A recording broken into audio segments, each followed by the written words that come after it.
সম্মানিত দর্শক মণ্ডলী, আসসালামু আলাইকুম। আমি অলরেডি মকআপের বিষয়ে 2-3টা ভিডিও আপলোড করছি। আজকেও আমি মকআপের বিষয়ে কথা বলবো। আমরা সাধারণত বিভিন্ন ডিজাইন কন্টেস্ট অথবা ক্লায়েন্টকে ডিজাইন রিপ্রেজেন্ট করার জন্য আমরা মকআপ ডিজাইন ব্যবহার করি, কিন্তু সব জায়গায় আসলে মকআপ ডিজাইন রিপ্রেজেন্ট করা ঠিক না। তো আমি আজকে কথা বলবো কোন সময় আমরা কোন ক্লায়েন্টকে কখন আমরা মকআপ ডিজাইন রিপ্রেজেন্ট করব, আবার কখন করব না, সে বিষয়ে বিস্তারিত আমার অভিজ্ঞতা থেকে আমি আলোচনা করব এই ভিডিওতে। আশা করি আপনারা পুরো ভিডিওটা দেখবেন। তো সম্মানিত দর্শক মণ্ডলী, আপনারা যদি আমার চ্যানেলটি এখনও সাবস্ক্রাইব না করে থাকেন, এখনই আমার চ্যানেলটি সাবস্ক্রাইব করুন। আর যারা অলরেডি আমার চ্যানেলটি সাবস্ক্রাইব করেছেন তাদেরকে অসংখ্য ধন্যবাদ। আপনারা বেল বাটনে ক্লিক করে রাখুন, যখনই আমি কোনো নতুন ভিডিও আপলোড করব সাথে সাথে আপনারা নোটিফিকেশনের মাধ্যমে জেনে যাবেন। আমি প্রতি সপ্তাহে ট্যাগ রিলেটেড, ডিজাইন রিলেটেড এবং ফ্রিল্যান্সিং রিলেটেড ভিডিও আপলোড করি। আশা করি আপনারা আমার চ্যানেলের সাথে থাকলে উপকৃত হবেন। তো কথা না বাড়িয়ে আমরা এখন কম্পিউটার স্ক্রিনে চলে যাব। সম্মানিত দর্শক মণ্ডলী, আমি এখন কম্পিউটার স্ক্রিনে চলে আসলাম। মকআপের বিষয়ে আমার চ্যানেলে আরও কয়েকটা ভিডিও আছে। সেই ভিডিওগুলো যদি আপনারা দেখতে চান তাহলে আপনারা জাস্ট আমার চ্যানেলে গিয়ে, ফ্রিল্যান্সার আমিন চ্যানেলে গিয়ে একদম ডান পাশে অ্যাবাউটের পাশে সার্চ একটা অপশন আছে, সার্চ অপশনে ক্লিক করবেন। জাস্ট তারপর মকআপ লিখবেন, MOCKUP। মকআপ লিখে এন্টার করলে আমার চ্যানেলে যে মকআপ রিলেটেড অন্যান্য ভিডিওগুলো আছে সেই ভিডিওগুলো আপনারা দেখতে পারবেন। দেখেন, এই ভিডিওগুলো মকআপ কি, মকআপের বিভিন্ন বিষয় নিয়ে আমি এই কয়টা ভিডিওতে আলোচনা করছি, সেই ভিডিওগুলো আপনারা দেখে আসতে পারেন। তো চলুন আমরা এখন মূল আলোচনা শুরু করব। আমরা আসলে অনলাইন মার্কেট প্লেসগুলোতে দুইভাবে কাজ করি, একটা হচ্ছে প্রজেক্টে আর একটা হচ্ছে কন্টেস্টে। কিছু মার্কেট প্লেস আছে যেখানে কন্টেস্ট বেস, অর্থাৎ এখানে কন্টেস্টই মেইন, যেমন freelancer.com, designhill.com, 99 ডিজাইন, এগুলো আসলে মানে contest base online market place. আবার কিছু মার্কেট প্লেস আছে যেখানে প্রজেক্ট বেস, মনে করেন fiverr.com, upwork, guru.com, এই ধরনের অনেকগুলো।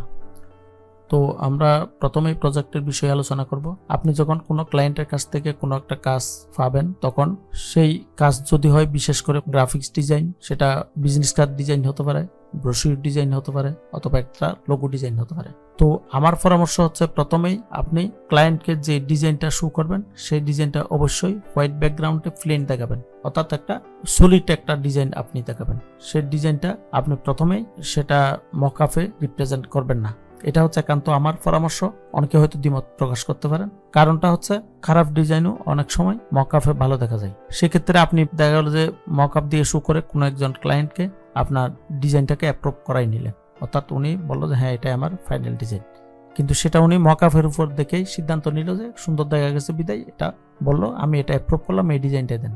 যখনই আপনি একই ডিজাইনের ফাইনাল ডিজাইন মকআপ ছাড়া যখন আপনি প্লেন ডিজাইনটা ক্লায়েন্টকে হোয়াইট ব্যাকগ্রাউন্ডে দেখাবেন, তখন দেখা যাবে যে ক্লায়েন্ট হঠাৎ সিদ্ধান্ত পাল্টা ফেলবে, বলবে যে না এটা তো আমি দেখছিলাম একরকম, মনে করছিলাম খুব সুন্দর, এখন দেখি এটা প্লেনের মধ্যে ভালো দেখা যাচ্ছে না। তখন আপনাকে আবার হয়তো বলবো যে না এটা আমাকে মকআপ ছাড়া ডিজাইন, এটা ডিজাইনটাই বাদ দেন, আমাকে অন্য একটা ক্রিয়েটিভ ডিজাইন দেন। তখন আপনি এটা ডবল পরিশ্রম হয়ে যেতে পারে। তো সেই কারণে আপনি কি করবেন, একদম প্লেন ডিজাইনটাকে অ্যাপ্রুভ করে পরে দরকার হলে যদি ক্লায়েন্ট ডিমান্ড করে তাহলে আপনি এটা মকআপে দেখাইতে পারেন। এবার আসেন কন্টেস্টের ক্ষেত্রে কি করবেন। মনে করেন এটা freelancer.com এর এটা একটা কন্টেস্ট, আবার ডিজাইন হিলেও কন্টেস্ট থাকে, আবার freelancer.com-এও কন্টেস্ট থাকে।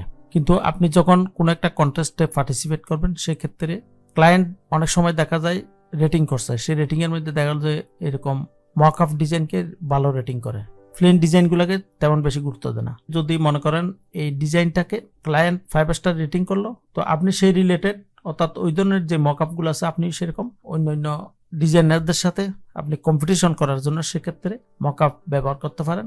আবার অনেক সময় ক্লায়েন্ট মকআপের মধ্যে ডিজাইনটা আপনাকে 5 স্টার রেটিং করলো এবং পছন্দ করলো, কিন্তু আপনাকে প্রাইভেট মেসেজ দিল, মেসেজ দিয়ে বললো যে আপনাকে এই ডিজাইনটা হোয়াইট ব্যাকগ্রাউন্ডে দেখান, তখন আপনি সেটা হোয়াইট ব্যাকগ্রাউন্ডে ডিজাইনটাকে আপনি দেখাইতে পারেন। কন্টেস্টের মধ্যে কি ধরনের ডিজাইন ক্লায়েন্ট পছন্দ করতেছে, অনেক সময় কিছু কিছু ক্লায়েন্ট আছে মকআপ ডিজাইন দিলেই রিজেক্ট করে দেয়, এবং অনেক সময় জব ডেসক্রিপশনের মধ্যে এখানে উল্লেখ করে দেয় আপনারা দয়া করে মকআপ ব্যবহার করবেন না, মকআপ ব্যবহার করলে মানে ডিজাইনকে রিজেক্ট করে দেবে।